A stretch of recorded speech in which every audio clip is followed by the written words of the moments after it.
পাণ্ডবেশ্বর বিধানসভা এলাকার ছোড়া অঞ্চল অন্তর্গত বনবাহাল গ্রামে ভূমিহীন মানুষদের জমির পাট্টা দেওয়ার জন্য একটি কর্মসূচির আয়োজন করা হয়।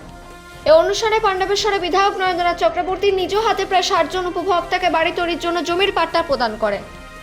অনুষ্ঠানে বিধায়ক নরেন্দ্রনাথ চক্রবর্তী জানান মোট 60 জনকে জমির পাট্টা দেওয়ার অনুমোদন মিলেছে, যার মধ্যে বনবাহাল গ্রামে 42 জনকে পাট্টা দেওয়া হয়েছে।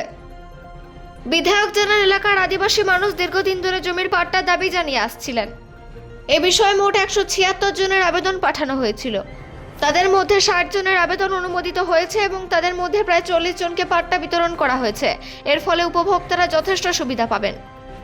এই অনুষ্ঠানে উপস্থিত ছিলেন জেলা সভাপতি নরেন্দ্রনাথ চক্রবর্তীর কন্যা সুমেধা চক্রবর্তী, পাণ্ডবেশ্বর পঞ্চায়েত সমিতির সদস্য রমা রুইদাস, সোমা রয় চৌধুরী, ছোড়া গ্রাম পঞ্চায়েতের প্রধান রামচরিত পাসওয়ান, পঞ্চায়েত সদস্য বচ্চন তুরি, কোঅপারেটিভ ইন্সপেক্টর অর্ণব সেনগুপ্তা এবং বিএলআরও শুভদীপ মুখার্জি সহ আরও অনেকে। পাণ্ডবেশ্বর থেকে অজিত মেসা, রিপোর্ট নিউজে।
পেয়ে তো খুবই খুশি যে আজকে দিদির অনুপ্রেরণায় আজকে আমরা এই পাট্টাটা পেয়েছি, যেটা 34 বছরও পাওয়া যায়নি। ঠিক আছে, বনবল গ্রামে আজ আমাদের বিধায়ক নরেন্দ্রনাথ চক্রবর্তী জেঠমশাই আমাদের খুবই এটাকে দিয়ে অনুভূতি দিয়েছে যে না, আমরা আজকে এই বনবল গ্রামের বাসিন্দা।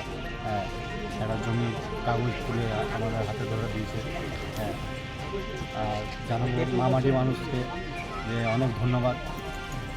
এখানকার বিধায়ককে কী বলবেন? ওনার তো কোনো তুলনাই করা যায় না। ঠিক আছে, উনি যেটা আমাদের জন্য করেছেন, এখন অবধি যেটা করছেন খুবই ভালোর জন্য। পরবর্তী দিনে যেটা হবে আরও ভালোর জন্যই হবে আশা করি। এই জমিপাট্টা আপনাদের কত কাজে লাগে? এটা নিয়ে তো আমরা খুবই অনুপ্রেরণায় ছিলাম যে কদিন এতে পাবো। এটা আমরা 34 বছর আগেও সেটা পাওয়া যায়। আজকে যে পাট্টা পেয়ে আমরা যতটা খুশি হলাম, এই খুশি কখনোই কাউকে ভাগ করে দেওয়া যাবে। আপনার নাম? আমার নাম নয়ন দেবর, বাবার নাম অরুণ দেবর, দাদুর নাম সুবল দেবর। আদিবাসীদের দীর্ঘদিন ধরে চাওয়া পাওয়া ছিল, গ্রামের মানুষ, যুব সম্প্রদায়ের মানুষ, SC/ST সম্প্রদায়ের মানুষরা অনেকদিন ধরে চাইছিলেন যে তাদের পাট্টা বিলি হোক। আমরা পাট্টার জন্য অ্যাপ্লাই করেছিলাম, প্রায় 176 জনের অ্যাপ্লিকেশন দেওয়া আছে। তার ভিতর 60 জনের মাননীয় সরকার বাহাদুর থেকে তাদের কাছে তাদের অর্ডার এসছে। তো আজকে 42 জনকে পাট্টা তুলে দেওয়া হলো, বাকিদেরও আগামী দিনে তুলে দেওয়া হবে। এবং গ্রামের মানুষ, প্রসেস চলছে, গ্রামের মানুষ যাদের ভূমিহীন মানুষ তাদের প্রত্যেকের হাতে বাংলার মাননীয় মুখ্যমন্ত্রী মমতা বন্দ্যোপাধ্যায়ের নির্দেশে তাদের জমির ব্যবস্থা করে দেওয়া, মাথায় ছাদ ব্যবস্থা করে দেওয়া, এটা আমরা বদ্ধপরিকর। दादा आज से युवा साथी का भी पैसा बैंक में ढुकने वाला मतलब? हाँ, ऐसे तो युवा साथी के भी पैसा घुस रहा है सबका अकाउंट में। यही तो दीदी है, दीदी सबका लिए लक्ष्मीर भंडारों ढुके गेছে, युवा साथियों ऐसे घुस रहा है, आदमी खुश है।